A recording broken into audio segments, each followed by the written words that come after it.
Saludos, amables televidentes. Sean ustedes bienvenidos a su programa Poder y Sociedad. Hoy es sábado 8, ¿verdad?, del mes de junio. Siempre dándole gracias a Dios por todos los que nos conceden. El texto bíblico de hoy es: alaba, siervos de Jehová, alaba el nombre de Jehová. Sea el nombre de Jehová bendito desde ahora y para siempre, desde el nacimiento del sol hasta donde se pone, o sea, alabando al Señor nuestro Jehová. Exceso sobre todas las naciones en Jehová, sobre los cielos de la gloria. El Salmo 113, 1.14.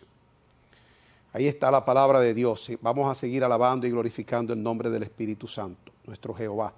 Bueno, señores, miren, entrando en materia, el Poder Ejecutivo busca consenso. El presidente realmente convocó tanto a los ministros como a los directores, y allí pues dijo el presidente que se van a aprobar 12 reformas. Vamos a ver, señor director, el vocero de la presidencia, Homero Figueroa, quien realmente pues dio a conocer las reformas que serán aprobadas. Dice Homero Figueroa que esto va a permitir el desarrollo y el crecimiento de la República Dominicana. Actualmente una tasa de desempleo de un 5.1%.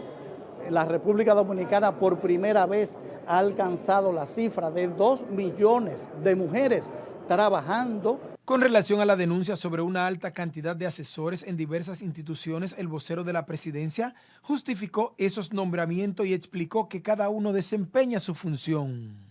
Es un tema burocrático con el MAT, pero estas personas están en servicio continuo y constante. Una cantidad de más de 2.500 productores afectados, 119.000 tareas de plátano, 40.000 de arroz y otras tareas de ajíes, yuca y también lechosa. El ministro Limber Cruz reveló que realmente ahí veíamos el vocero de la presidencia, Homero Figueroa. Miren, señores, el Colegio Dominicano de Notarios celebró su 57 aniversario, una institución de mucho prestigio en la República Dominicana. Su presidenta Laura Sánchez Jiménez y el consejo directivo pues hicieron la ofrenda floral en el altar de la patria. También se oficializó una misa. Esa misa fue en la Catedral Primada de América. Allí realmente algo muy interesante, donde los notarios y notarias pues recibimos ese mensaje tan hermoso del Padre. De verdad que felicitamos al Colegio Dominicano de Notarios por su 57 aniversario, pidiéndole al Señor que siga ese avance, ese desarrollo en esa institución tan importante, ¿verdad?, para la garantía jurídica de los profesionales del derecho y de la República Dominicana. Bueno, señores, miren, en otro orden, Jean Alain Rodríguez asegura ser blanco de vergüenza. Ustedes saben que ya fue prácticamente la audiencia preliminar, donde allí Jean Alain pues expresó de que sencillamente él va de ser el 28, ¿verdad? El 28 de este mes, pues se va a dar a conocer el veredicto, la sentencia realmente, si va a fondo los acusados, donde el principal acusado del caso Medusa es Jean Alain. Vamos a ver, señor director, también algunos abogados pues opinaron sobre este caso, pero vamos a ver realmente, señor director, cuando Jean Alain pues ya en la audiencia preliminar él hace su exposición, ¿verdad? Vamos a ver, señor director. Ha cometido en su contra con un acto de no al lugar o al ataque como defensa, según señalaron abogados. Lo primero, desde el punto de vista estratégico, me parece interesante su estrategia, porque es una estrategia de ruptura, no una estrategia de defensa convencional, como por ejemplo hizo Salvador Jorge Blanco. Para que ella diga cuáles son los compromisos que él tiene, cómo es que él se ha enriquecido, porque lo pone de lavado de activos, Jean Alain es el monstruo ahora mismo. El monstruo de la justicia, o contra quien la justicia o se procura destruir, es Jean Alain. Sin embargo, miembros de la sociedad civil difieren de esto y aseguran que esa es una estrategia inadecuada con la que busca seguir victimizándose y bombardear el proceso judicial que avanza a su etapa final. Creo que realmente...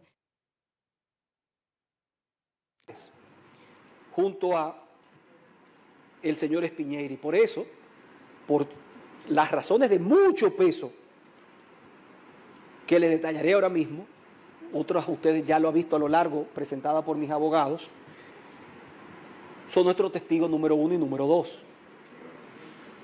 porque nos exculpan del 60-70% de las acusaciones de la PEPCA. Dijo que la primera violación consistió en prohibir el libre tránsito cuando en junio del 2021 se disponía a salir del país a unas vacaciones familiar, movimiento que dice notificó a los procuradores Jenny Berenice y Wilson Camacho. Y hemos demostrado ante el tribunal que todo lo que hemos venido planteando desde el primer día es cierto, aquí no hay ningún tipo de irregularidad ni hay ningún tipo de prueba a cargo. El principal imputado en el presunto entramado de corrupción negó que incurriera en lavado de activos, como establece el órgano persecutor en su expediente de más de 12.000 páginas. Quizás usted pueda enmendar. Bueno, ahí estaba Jean Alain, vamos a esperar el 28, ¿verdad? La decisión del juez para ver si lo envían a juicio de fondo. El caso de los senadores electos, ¿verdad? Dicen que ellos se han aferrado al barrilito. Usted sabe que el barrilito es una manera de que le entran una gran cantidad de dinero. Lo que ellos le han llamado, eso es la parte social, asistencia social. A través de ese barrilito, pues los senadores, los diputados, cuando fallece alguien en el sector, esa es su comunidad, entonces ellos a través del barrilito, ¿verdad? Ellos le aportan.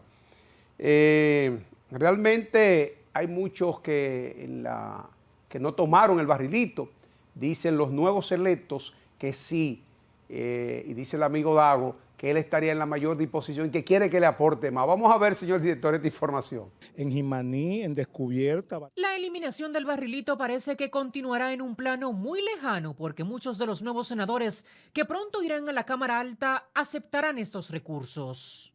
Todo lo que me den para la provincia Independencia, para ayudar a mi gente, para ayudar a la gente de Boca de Cachón, para ayudar a la gente del Limón. Un político, cualquiera, un legislador, sería conveniente que eso se pudiera eliminar.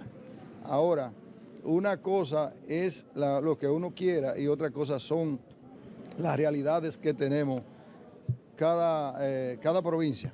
Los electos senadores justifican el Fondo de Asistencia Social y aseguran que procurarán transparentar el dinero para evitar que sean desviados. Tenemos una población importante, 2.024.000 habitantes, y reclaman muchos servicios. Casi todos los miembros del partido lo han aceptado y nosotros como tal vemos que podemos aceptarlo, pero no tocando esos recursos, sino para la población. Lo vamos a utilizar no para beneficios personales, sino para ayudar a tanta gente necesitada que tenemos nosotros en nuestro territorio. Barahona, que es una provincia extremadamente pobre, no es verdad que yo, teniendo la oportunidad de seguir ayudando a mi gente, voy a cerrar esas puertas. Actuales congresistas favorecen este fondo e incluso el senador por Monteplata, Lenín Valdés, quien dice que recibe 720,000 pesos mensual del barrilito, sugiere que sea aumentado. En el caso de Monteplata deben de subirlo a 1.300.000 pesos mínimo. Especifica que ha crecido la población de la provincia de Monteplata. Todo el que dice que no lo usa, ¿tú sabes qué es lo que hace? Que trae una nómina y le pone de a 200,000 y a 250,000.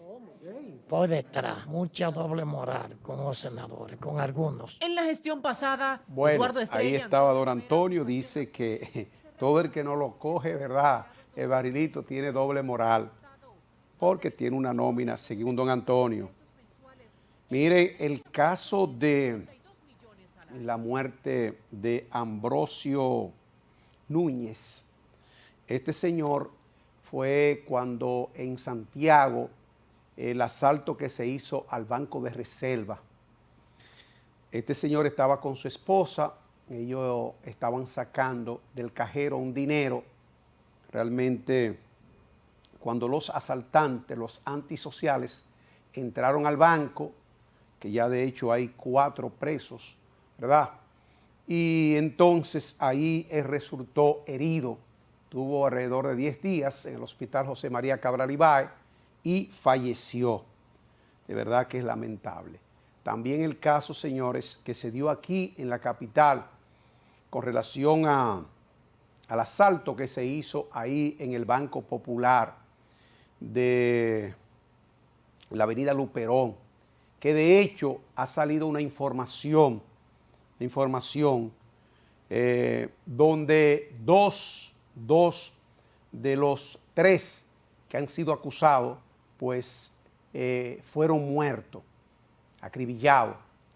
2 muchachos jóvenes realmente se llevaron una indeterminada cantidad de dinero, utilizaron una estrategia con camuflajeado, ¿verdad? Con unas valvas y por suerte en el caso de la Luperón del Banco Popular, ahí no hubo muertos, ahí no hubo agredido. El guachimán realmente estuvo bendecido. Estamos viendo ahí la imagen donde al guachimán le quitan el arma. Mire cómo lo tienen ahí. Realmente, suerte a Dios, mire, con la pistola en la nuca, pero el Señor tuvo providencia y ellos no lo mataron. El vocero de la policía, ¿verdad?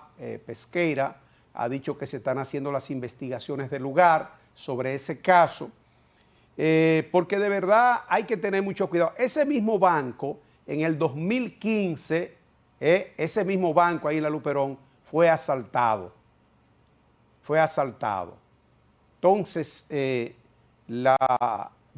también se reunieron con el jefe de la policía, el director de la policía, se reunieron los jefes de seguridad desde los distintos bancos, ¿verdad? Estuvieron reunidos para formalizar una estrategia con el objetivo fundamental, ¿verdad?, de ver cómo se frena esa situación. Porque de verdad que uno mismo cuando va a los bancos se siente hasta asustado. Oye, porque uno no sabe realmente si en un momento determinado pueden venir 4 o 5 delincuentes y meterse y usted no sabe las consecuencias que se derivan de ahí. Mire como el caso de Ambrosio Núñez, que él fue con su esposa, ¿verdad?, inocente, y se le pegó un tiro. Y ahí está enterrado. Ahí está enterrado. Entonces yo creo que el jefe de la Policía Nacional, el director de la Policía Nacional, deben trabajar. Debe haber una mayor seguridad en los bancos. Una mayor seguridad en los bancos. Porque también hay una cosa, señores. Ahí hay personas ya de cierta edad que yo creo que en cierta medida no garantizan el hecho de la seguridad. Ahí hay que tener ciertos militares, personas que realmente tengan condiciones. Pero nada, vamos nosotros a darle seguimiento a estos casos y de verdad que ya esta reunión que fue muy interesante entre el director de la policía y los directores de seguridad, ¿verdad? Y cuando regresemos estaremos de nuevo con ustedes en Poder y Sociedad.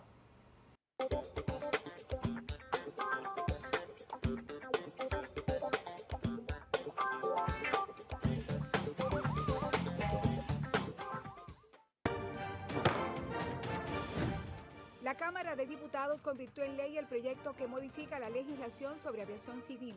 Ahora pasa al Poder Ejecutivo para su promulgación u observación. Su objeto es actualizar la norma con el marco internacional vigente sobre la aviación civil, relativas al uso de drones, operadores aéreos, de aeródromos y navegación aérea en el espacio nacional, así como los programas de entrenamientos a los instructores de vuelo. Además, los legisladores aprobaron en segunda lectura el proyecto que dispone que las personas reportadas desaparecidas desde la explosión en el Mercado Viejo de San Cristóbal sean declaradas judicialmente fallecidas. Asimismo, el Departamento de Recursos Humanos dictó la tercera conferencia denominada Círculo de Desarrollo Gerencial a cargo de Darwin Ovalles, quien resaltó que los colaboradores son el activo más importante. Y durante la semana, más de 10 comisiones se reunieron y estudiaron diferentes iniciativas de ley para beneficio de la República Dominicana. Cámara de Diputados de la República Dominicana.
La oportunidad de comprarla, vender o alquilar tu propiedad tiene una solución. Asuntos jurídicos e inmobiliarios, Tejada y Asociados. Contamos con amplio personal de profesionales como agrimensores, contables, notarios, especialistas en asuntos inmobiliarios en general para darle la solución a cada caso. Comuníquese a los teléfonos 809-794-6682, 809-662-0956. Contáctenos en nuestras redes sociales como Tejada y Asociados.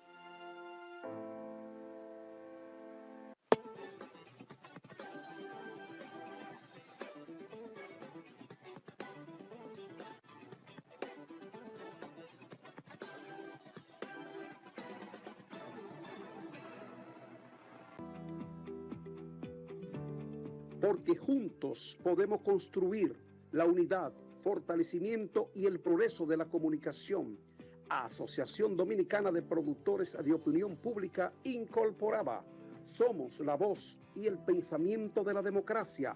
Información 809-794-6682, 809-662-0956.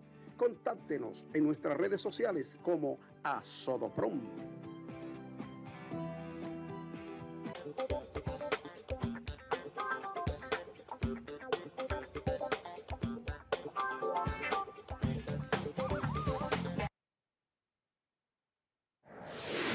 En la entrevista central tenemos con nosotros una destacada figura de la República Dominicana. Nos referimos al doctor Wilson Gómez Ramírez. Él es el presidente del Instituto Duartiano y es miembro del Tribunal Constitucional. Gracias, doctor, por recibir nuestra invitación. Bueno, de verdad que un honor estar aquí en el espacio y agradezco mucho la generosidad de invitarnos, ¿verdad? Y permitirnos llegar al gran público que sigue este espacio. Doctor, hay que iniciar con esta introducción, básicamente. ¿Cuáles fueron esas características de verdad que Duarte, que hicieron posible la independencia de la República Dominicana? Bueno, lo primero es que Duarte consigue una especie de proceso de concienciación especial. Por cuanto, cuando se produce la invasión haitiana de 1822, Duarte tiene 9 años. Claro. Y vio a su padre asumir una postura que fue única con respecto a los inmigrantes, ¿verdad?, españoles. Es decir, su padre resistió la presencia haitiana, contrario al grupo de comerciantes provenientes de España, que en cierto modo dieron aquiescencia, es decir, reconocieron y validaron hasta de alguna manera esa presencia en esta parte de la isla. El padre de Juan Pablo Duarte don Juan José Duarte Rodríguez tuvo la gallardía, la valentía y la determinación de no firmar ese documento que se le presentó. Y entonces ahí comenzó, de alguna manera, a gravitar en esa familia Duarte Díez esa actitud, ese comportamiento y esa resistencia. Cuando Duarte advierte una situación que ya le afecta, que es cuando se cierran los centros de enseñanza, desde la universidad hasta las escuelas particulares, porque los haitianos de alguna manera procuraron que imperara el idioma francés en lo que son las cuestiones de formación y en los documentos y actos públicos. De ahí que en él nace la preocupación y ve que realmente sus profesores se van del territorio nacional, ¿verdad? De lo que era esta parte de la isla, la parte dominicana. Y entonces, eso es lo que determina que Duarte debió salir hacia Europa a completar su formación.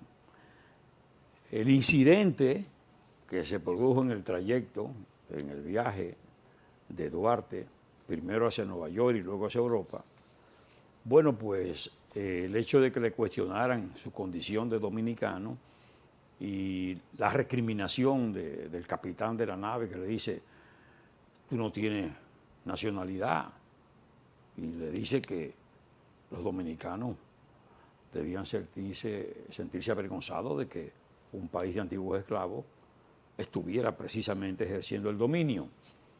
Bueno, para muchos ahí Duarte hizo su juramento para sí mismo, y en verdad cuando él regresa ya con libros, no solo de historia, de geografía, de derecho, ¿verdad? Libros de filosofía, etcétera, sino que también regresa con libros que tienen que ver con el uso de recursos para la defensa, ¿verdad? De ahí que se advierte que él viene con un propósito, y eso se evidencia. Tan pronto él comienza a interesarse por lo que estaba pasando y logra impactar en la juventud.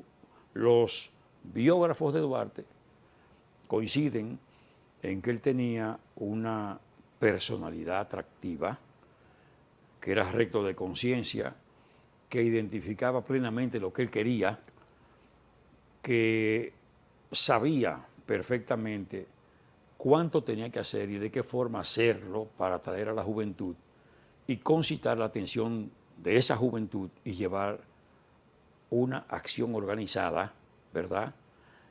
Que ya no era simplemente como él comenzó con Serra, ¿verdad? Haciendo distribución de periódicos, hojas sueltas, llevando conciencia y haciendo circular eso de manera muy discreta, ¿verdad? Amparándose en la oscuridad de la noche, etcétera. Por debajo de las puertas tiraban esas hojas, llamando al pueblo a despertar frente a lo que estaba ocurriendo, sino que llega el momento que Duarte le plantea a Serra, su compañero trinitario, la necesidad de hacer una entidad y de organizar todo para procurar cambiar las cosas, a partir no solo de una denuncia y sensibilización, sino de acciones concretas. De ahí es que él, entonces, se le ocurre esa extraordinaria idea de formar la Sociedad Secreta Trinitaria. Ya Duarte, en ese juramento de la sociedad, designa el nombre del futuro Estado, República Dominicana, lo que perfectamente acontece. Ahí él describe lo que sería la bandera nacional, pabellón tricolor en cuartos encanados y azules, atravesado por una cruz blanca, perfectamente, ese lienzo que tenemos. Dice que el futuro Estado tendría su correspondiente escudo de armas, y ya en el mismo 1844 ya ahí aparece ese escudo. Aparece no solo una versión, aparecen dos versiones. Y entonces, lo que es palabras sacramentales, Dios, patria, libertad, pues también, ¿verdad?, van a figurar como palabras de una gravitación extraordinaria, porque bueno, ya hoy día inclusive la Constitución de la República, a partir del año 2010, establece en el artículo 34 que el lema nacional de los dominicanos es Dios, patria, libertad. Pero además, no solo fue todo eso, que ningún libertador de patria lo aporta. Duarte aportó todos esos elementos, que son los elementos de la patria. Además, aportó un proyecto de ley fundamental o constitución avanzadísimo, que ya hablaba de los derechos fundamentales, de las garantías fundamentales, de la necesidad de una ley previa para sancionar, del imperio de la ley en el artículo primero. Dominicanos y dominicanas tienen que ceñirse al texto legal y todo el mundo tiene que actuar conforme al texto legal. Nadie por encima de la ley, dicho de otra manera. Pero además, decía Duarte que los dominicanos no tenían por qué, ¿verdad?, obedecer a una autoridad ilegítima. Él entendía que la autoridad tenía que ser legítima y que tenía que provenir del voto popular, de las urnas. Por eso es que cuando él lo proclama, ¿verdad?, el Cibao, y particularmente en el impulso del intérprete Mella, presidente de la República, Duarte no lo asume. ¿Por qué? Porque Duarte estaba convencido de que no se podía llegar al poder por aclamación, que tenía que ser el fruto de un proceso eleccionario donde la población expresara su voluntad. Él creía firmemente en la legitimidad del poder. Es por eso que él proclama en el texto, antes de que eso ocurriera, ¿verdad?, que no se podía ni estábamos obligados a obedecer a una autoridad ilegítima, que tenía que ser una autoridad fruto de la decisión libérrima de quien es depositario de la soberanía, porque la soberanía, todavía lo dice hoy la Constitución Dominicana, reside en el pueblo dominicano. Entonces, evidentemente que Juan Pablo Duarte perfiló la República y se acreditó, por eso es el padre de la patria, por excelencia, porque es el hombre que concibe todo esto. Tanto Mella como Sánchez asumen a Duarte como su líder y ellos se juegan la vida. Y Duarte, por supuesto, tenía un profundo sentimiento de cariño, de distinción y de reconocimiento, tanto para Sánchez como para Mella. Y él sufrió mucho la muerte de Sánchez, como cuando vino en la guerra restauradora, queriéndose incorporar a la lucha, porque a Duarte no le permitieron nunca ir al campo de batalla, siempre se lo impidieron. Estaba comandando conjuntamente con Santana en el Ejército Expedicionario del Sur, y cuando Duarte quería lanzar una ofensiva, que se lo planteó tanto a Pedro Santana, que era comandante adjunto, porque andaban conjuntamente, que no hizo caso, se dirigió a la Junta Central Gubernativa para que le autorizara. Duarte quería que le autorizaran una ofensiva, ¿verdad?, frente a las fuerzas que estaban acantonadas en Asua, y no le autorizaron, lo contrario, le llamaron con su Estado Mayor a Santo Domingo, que ahí es cuando él hace la famosa rendición de cuentas, porque ya él había gastado de 1.000 pesos fuertes de la época, 173 pesos, y rindió un informe pormenorizado de cómo gastó cada centavo y devolvió a la Junta Central Gubernativa y le descargaron porque hay documentos. Eso no es invento, todo eso está documentado. Sí. Y entonces devolvió los restantes 827 pesos. Es decir, que no le permitieron ir al campo de batalla, tampoco en la restauración se lo permitieron y lo obligaron a salir del país como ministro plenipotenciario hacia Sudamérica, en especial a Venezuela. ¿Por qué? Porque hubo celo, y entonces en medio de ese estado de baja pasión, a él no le quedó alternativa que no fuera irse en contra de su voluntad. Y realmente refiero esto porque en el ámbito de la guerra restauradora, Duarte visita por última vez, después de 20 años de no verse, a Mella. Mella, vicepresidente de la República en armas, en una situación muy difícil, muy penosa. Duarte le acompaña Y ahí es que Mella le expresa a Duarte que intercediera para que a su muerte la bandera nacional cubriera su cuerpo como sudario. Dicen los historiadores que ahí Duarte se estremece y suelta lágrimas cuando su compañero le expresa ese deseo. Y tanto Duarte como Mella, al momento de sus respectivas muertes, expresan como último, ¿verdad?, elemento de manifestación la palabra patria. Y Mella expresa patria cuando dice, aún hay patria. Y lo mismo se refiere de Duarte en Caracas, Venezuela, los que estaban ahí, los médicos de cabecera, inclusive, o el médico de cabecera con la familia, expresa que el último balbuceo de Duarte es patria.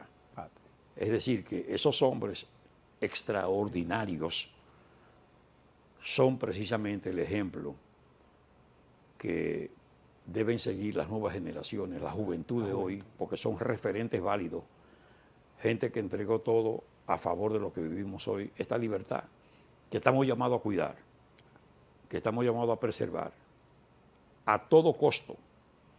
Es decir, la autoridad nacional tiene la obligación de velar por la preservación de lo conquistado. La soberanía dominicana ha costado mucho, sigue costando y costará, porque nosotros tenemos una situación muy singular. Sí. Todos los países, luego que han proclamado su independencia, han vivido tranquilos.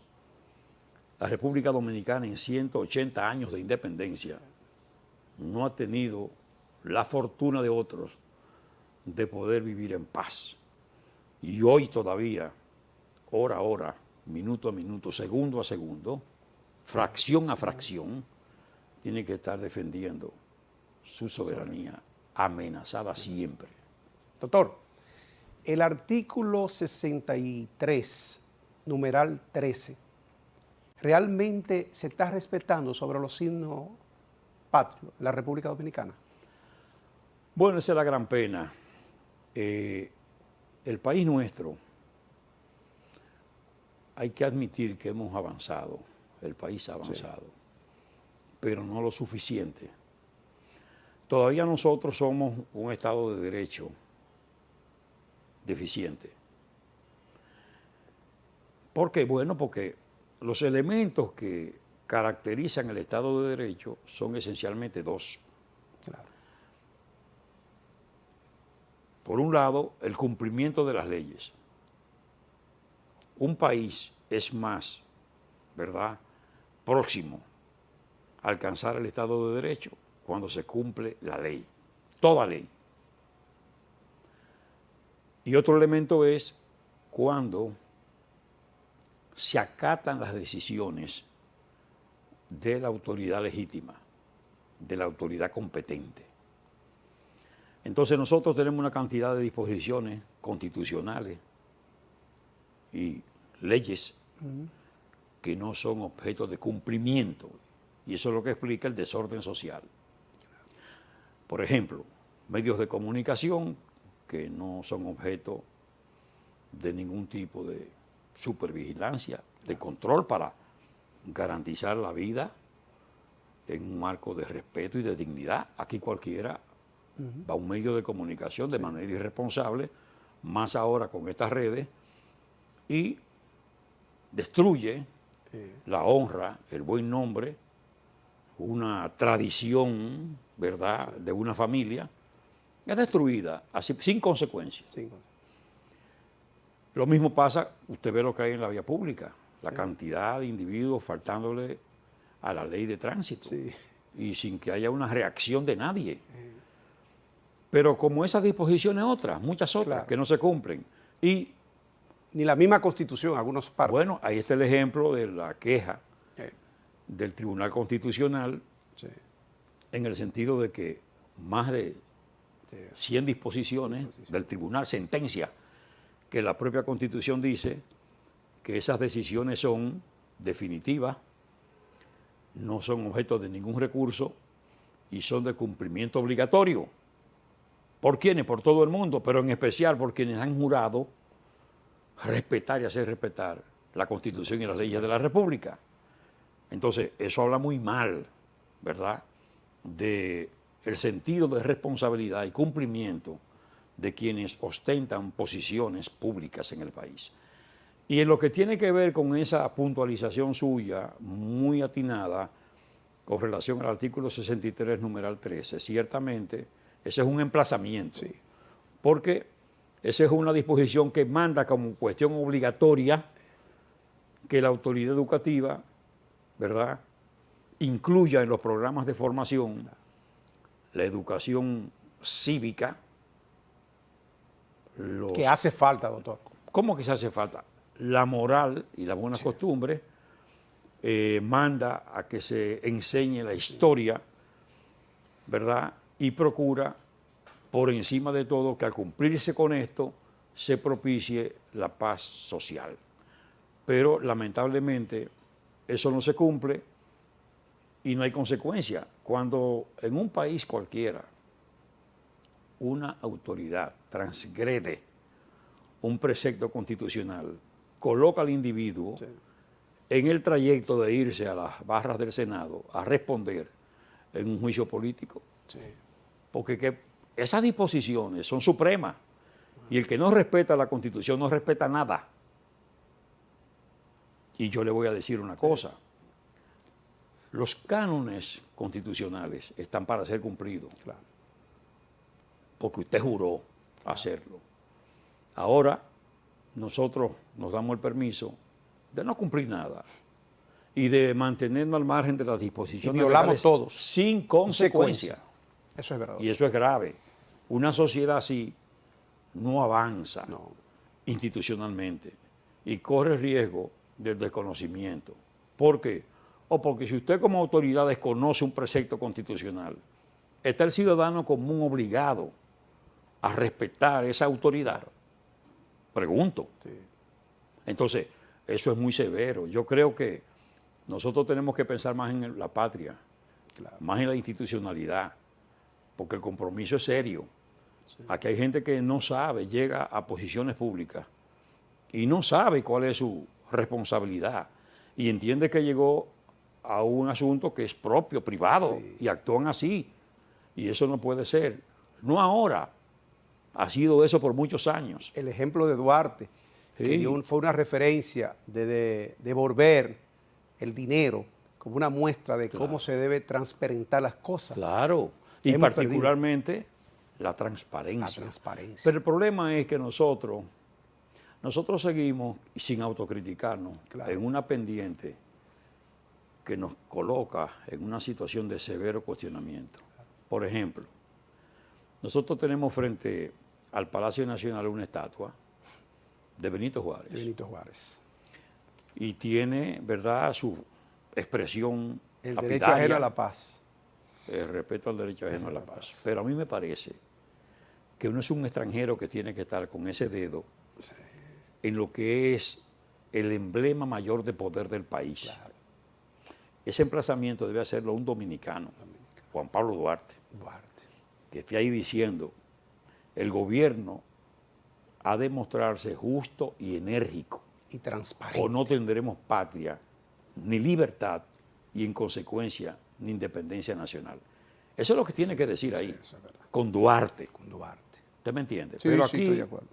Seguimos prefiriendo, ¿verdad?, lo extranjero, y eso es lo que explica estas grandes avenidas nuestras, Lincoln, Churchill, Sarasota, Kennedy, etcétera.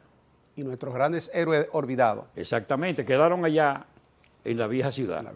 En la vieja ciudad. Doctor, un acto heroico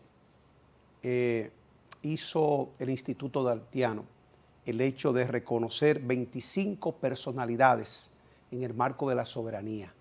Háblenos de esos casos. Ahí el señor director nos va a poner la imagen de personalidades que merecen el respeto de todos los dominicanos. Nuestras felicitaciones al Instituto Daltiano en la persona suya, autor. Muchas gracias. Bueno, en nombre de la Junta Directiva, agradecer sus palabras. Bueno, fíjese que nosotros hemos estado incorporando a ciudadanos y ciudadanas con una trayectoria, ¿verdad? En esa trayectoria, esas figuras, esas personalidades han hecho importantes aportes al país. En algunos casos se trata de personas que han tenido la oportunidad de difundir la historia, de difundir los valores nacionales, la vida, obra y ejemplo de Duarte. En otros casos es que han hecho de la simbología patriótica la defensa permanente. Es gente que escribe, que hace opinión pública, que se identifica plenamente con los intereses nacionales, con la defensa del país, con la causa que hemos defendido todos los que nos colocamos al lado del ideal duartiano, ¿verdad? Esa causa noble del patricio, de los trinitarios, de los febreristas, de los restauradores, de los grandes hombres y mujeres que a lo largo de nuestra historia han asumido la defensa patria. Y eso nos obliga a nosotros a honrar a esas figuras, porque al tiempo que honramos a estas personas, la institución se honra. Porque juntar en la sociedad dominicana un número como este de personalidades, de figuras de una trayectoria limpia, transparente, de buenos ejemplos. Sí, de buenos ejemplos. ¿Verdad? Sí, entonces, eso es mucho, pero al tiempo que se les reconoce, también le otorga el beneficio de la honra a la institución. En un momento donde es necesaria la unidad y donde el compromiso tiene que ser reforzado, porque no hay duda que estamos en momentos muy especiales donde los dominicanos y dominicanas tenemos que estar muy claros de la amenaza que representa la situación de Haití para nosotros. Una situación que se agrava día a día, que los responsables de acompañar a esa nación no lo han hecho, porque yo lo voy a decir, y lo he dicho en otras ocasiones, la razón de existir de la Organización de Naciones Unidas como organismo mundial y la razón de la Organización de Estados Americanos, OEA, como entidad regional, es precisamente auxiliar, ayudar, acompañar a las naciones, a los países, a los pueblos, ¿verdad?, a los estados que caen en una situación de dificultad mayor. El caso de Haití, donde hay hambruna, insalubridad, quiebra institucional, la inseguridad pública, ¿verdad?, la ausencia de autoridad. No puede ser más dramático el caso de Haití. ¿Y cómo es posible que la autoridad internacional, que esos organismos que tienen sus reglamentos y que esos reglamentos le obligan, porque no es que si ellos quieren, es que están obligados a auxiliar a ese país, se han hecho de la vista gorda, han visto el asunto de lejos, no han asumido la responsabilidad que se les reserva y entonces han dejado que la situación se agrave? Por eso no es descabellado cuando se piensa que todo el despropósito es que se perjudica a la República Dominicana, porque eso es como el incendio de una propiedad, donde los bomberos no acuden y observan y miran y no accionan. Los chorros de agua no se ven para controlar el siniestro, esperando que se propague y que afecte al vecino. Entonces el vecino no tiene alternativa que no sea insistirle, es verdad, al cuerpo bomberil que actúe, que es lo que estamos haciendo nosotros, diciéndole a esas entidades internacionales, a los países grandes, más comprometidos, como Estados Unidos, Canadá y Francia, que acudan en auxilio, que ayuden a Haití, que pongan de manifiesto lo que dicen, porque no han dejado de hablar. Todos han hablado, pero ninguno ha actuado. Entonces, ¿qué se proponen? Bueno, en el mejor de los casos, al parecer, es que Kenia, con algunos hombres... Dicen que 2.000 militares. Bueno, pero dicen ellos, pero no llegan. No llegan. Y entonces, hay una posposición. Exactamente. No solo eso, incierto, porque no hay una fecha. Pero tampoco se ve lo que ha de aportar Bahamas o las islas del Caribe, que están también, de acuerdo a lo que se ha dicho en los partes de prensa, como comprometidos con Haití. Doctor, pero dice que hace falta la logística. Hace falta todo, hace falta todo, porque el problema es el siguiente: esas bandas están bien armadas. No se ha investigado, no le ha interesado a los organismos de investigación. Pero esa banda están apoyados. ¿Verdad? ¿De dónde provienen las armas realmente? ¿Quién la aporta? ¿Quién sostiene esas bandas que han llegado a ocupar hasta el 80% del territorio haitiano? Y usted vio el caso con los 3 misioneros, inclusive la joven hija de un senador. Sí. Entonces, hasta ahí... Sí, no, pero es que definitivamente... Ahora, doctor, ¿por qué ellos no atacan a la embajada de los Estados Unidos? Yo no entiendo realmente. O sea, la verdad es que... Ellos saben hasta dónde se meten. Yo creo que todo parece indicar que el despropósito de involucrar a la República Dominicana se mantiene. Fíjese que se han hecho todos los intentos por todas las vías. A veces con corredores supuestamente humanitarios, que sin embargo se desnaturalizan y comienzan a hacer otras cosas. Lo mismo ocurre con evidente despropósito. Aquí se quiso traer al ex primer ministro haitiano, Ariel Henry. Era para trasladar la crisis aquí, porque con él aquí, los haitianos tenían derecho a hacer cosas aquí. ¿Usted se imagina la consecuencia? ¿Usted me entiende? Y eso fue que una decisión, al parecer, de última hora. Porque estaba todo... Fue que no aterrizó. Pero había un propósito claro de venir aquí. Entonces, se sigue en ese esfuerzo. Esos organismos internacionales, han estado en la línea permanente de entender y creer que la solución al problema de Haití reside en la República Dominicana. Y ellos han de saber que los dominicanos no aceptamos eso. Doctor, pero mire el presupuesto de salud, ¿hasta dónde está con las extranjeras haitianas? Que ya nosotros no podemos más. No podemos. O sea, la República Dominicana no puede hacer más nada. Es más, hemos dicho que aquí hace rato que ha debido establecerse tarifas en los hospitales para extranjeros, como existe en Haití. La misma tarifa. La misma tarifa. Y otros países. ¿Por qué ellos a su gente le exigen pago y aquí no se le exige pago? Eso no es un incentivo. Por supuesto. Y hemos seguido incentivando, porque yo siempre digo, bueno, aquí el salario mínimo de los dominicanos necesita ser mejorado, reajustado. Pero ¿por qué hemos mejorado, sin embargo, los salarios de los trabajadores que están en el campo, que son predominantemente haitianos, los que están en la construcción? A la doméstica se le puso un régimen tan increíblemente generoso que no pudieron aplicarlo. Es decir, ha habido incentivos.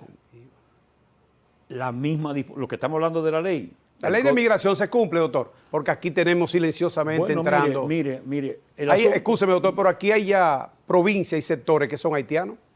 No solo eso se manifiesta en las escuelas. En las escuelas. Aquí muchas escuelas, inclusive de la ciudad, están manejando porcentajes alarmantes de haitianos que están en territorio nacional, que reciben los beneficios propios del estudiantado dominicano, desde calzado, uniformes, materiales, incluyendo los tecnológicos, y hasta un incentivo económico para las familias según los estudiantes.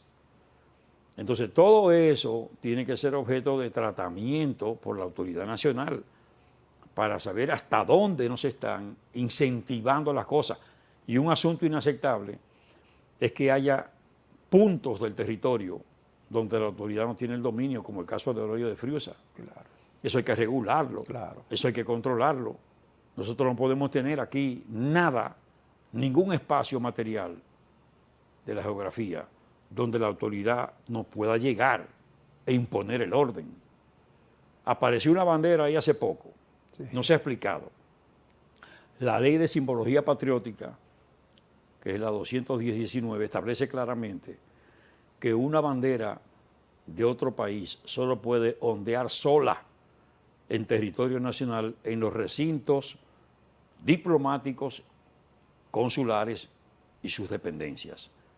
¿Por qué? Porque de acuerdo al derecho internacional público, por reciprocidad, ¿verdad?, se entiende que el territorio, y ya en una ficción jurídica, de una embajada o consulado en el mundo, ese espacio, ¿verdad?, terrestre de lo que es el territorio del país que representa esa entidad diplomática o consular. Ahí sí, pero fuera de ahí, la bandera extranjera no puede ondear sin estar acompañada de la bandera nacional. Y en caso que se justifique, porque tiene que ser fecha patria de aquel país o un evento que lo amerite, y tiene que acompañarse de la bandera dominicana, y la bandera dominicana en un lugar prominente, que es a la derecha del lugar de la otra bandera, y tienen que estar en el mismo nivel, el mismo tamaño, estas banderas, la misma calidad de material, por lo general tela, y separadas. Eso está protocolizado en la ley. Estamos protegidos los dominicanos en la frontera con los militares nuestros, y presentan las condiciones en los militares. Mire, yo creo que se hace un esfuerzo, y indudablemente el Ministerio de Defensa hace un gran esfuerzo. Ahora falta más. Se necesita más recursos para la Dirección General de Migración para que cumpla con su cometido de repatriar en proporción a lo que tenemos, con toda la autoridad. Sí. Porque ahora resulta que están desafiantes, los ilegales e indocumentados, sí, están enfrentando a la autoridad, y ya hay varios casos de oficiales de migración que han resultado heridos. Claro. Ha habido el caso de militares inclusive que han sido atacados. Y eso no puede permitirse. Nosotros tenemos que aplicar la ley aquí y tenemos que tener control pleno. Por eso se requiere de mejores recursos y mayores recursos para la Dirección General de Migración y para el Ministerio de Defensa.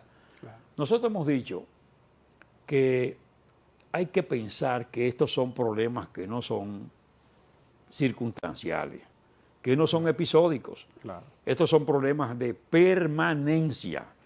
Y por eso en la frontera hemos dicho que tiene que replicarse el modelo de San Isidro, que hay que establecer ciudades militares, propiedad del Estado, donde esos militares con su familia que tienen el servicio en frontera, vivan en dignidad, que en esos espacios haya escuelas, hospitales, centros deportivos, farmacias, supermercados, donde ellos tengan crédito y donde su vida se eleve, de modo que ellos sientan primero el orgullo de asumir la defensa patria, y segundo, que ellos tengan que perder. Y en consecuencia, cuando usted sabe que si falla, será sacado de ahí con la familia, entonces se opta por una disciplina y por una conducta. Que eso es lo que pasa en San Isidro. Claro. El militar que está ahí, no importa el rango, asume una conducta. Claro. Ese es un mundo ejemplar, donde el comportamiento de los hijos de los militares es distinto al comportamiento del resto del conglomerado dominicano. Ahí hay disciplina, ahí hay reglas, ahí hay requerimientos. Claro. Y eso mismo tiene que hacerse en frontera. Nosotros tenemos que tener en frontera esas facilidades. Es más, es que la Constitución de la República establece en el artículo 10 el privilegio de la vida en frontera, que no se cumple con eso, porque lo contrario.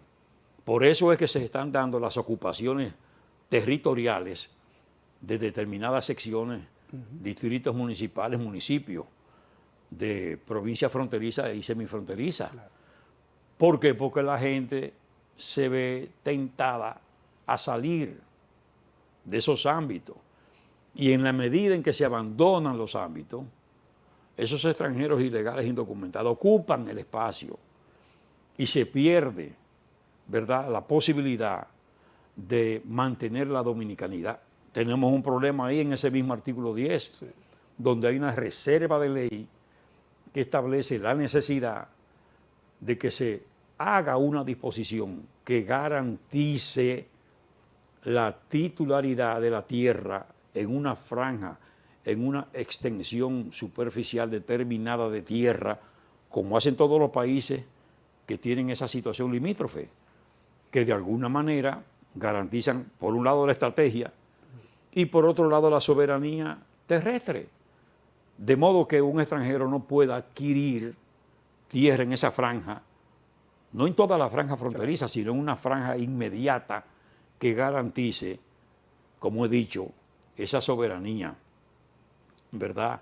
Esa autonomía territorial, y en este caso terrestre, y que además se puedan poner en práctica estrategias preservadoras de la soberanía dominicana.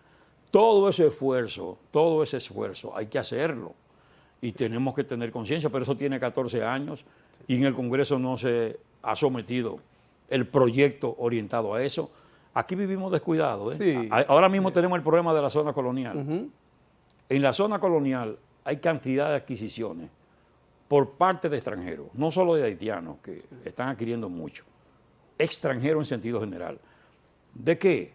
De edificaciones que son patrimonio monumental, porque esa zona está declarada patrimonio de la humanidad. Y ahí se libró no solo la historia colonial, sino la historia republicana. La historia republicana reside ahí, en ese ámbito. Y nosotros tenemos que procurar que sean dominicanos los que adquieran esas propiedades como forma de garantizar en el tiempo la dominicanidad. Esa es una filosofía, esa es una doctrina, la dominicanidad. La autoridad nacional está de espalda a eso. La autoridad nacional, hace mucho tiempo, que no tiene esa sensibilidad, que poco le importa la vida republicana, que no hay un criterio de historia y no se actúa sobre la base de asumir la defensa patria. La defensa patria no solo es con respecto a que si se arma una situación de dificultad mayor y de confrontación, no. En tiempo de paz es que se preparan los elementos para una eventual confrontación. No tenemos que esperar que las cosas se agraven para actuar. Es que tenemos que actuar ahora, que tenemos la paz. Y debo decir, la paz social en la República Dominicana es el elemento fundamental para mantener las acciones de progreso, de crecimiento y de desarrollo. Porque nosotros... Y la misma democracia. Claro, pero nosotros estamos descansando en un puntal económico que las autoridades se ufanan de él. Vienen tantos millones, viene esto, el turismo, la inversión, pero eso se defiende garantizando la paz, preservando la paz. Y la soberanía. Y la soberanía, porque tenemos una situación de fragilidad y lo sabemos. Sí. Entonces, se necesita mayor vigilancia en frontera, más control en frontera, evitar el ingreso por cualquier punto. Hay que sellar la frontera. No es de que aquí que está el paso o allí que está... No. Toda la frontera, aplicando tecnología, los drones, la alta tecnología, la vigilancia permanente. Doctor, muchísimas gracias por aceptar nuestra invitación. Un honor para nosotros. Muchas gracias a usted. Agradecemos a nuestro invitado, ¿verdad? El licenciado, el doctor Wilson Gómez Ramírez, quien es el presidente del Instituto de Haitianos y es miembro de lo que es el Tribunal Constitucional. A ustedes, amables televidentes, si así Dios lo permite, estaremos de nuevo en su programa Poder y Sociedad. Muchas bendiciones.